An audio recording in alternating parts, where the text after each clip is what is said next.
আসসালামু আলাইকুম। আমি আপনাদেরকে একটা কবিতা বলে শোনাচ্ছি।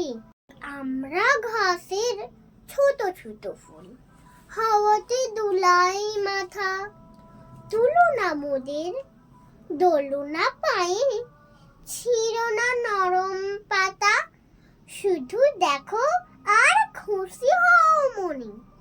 সূর্যের সাথে হাসির কিরণে কেমন আমরা হেসে উঠি, আর দুলে দুলে নারী মাথা, ধরার বুকে স্নেহ কণাগুলি ঘাস হয়ে ফুটে ওঠে।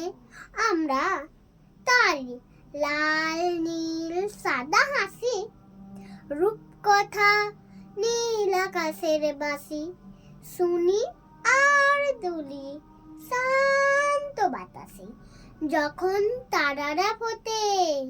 আসসালামু আলাইকুম।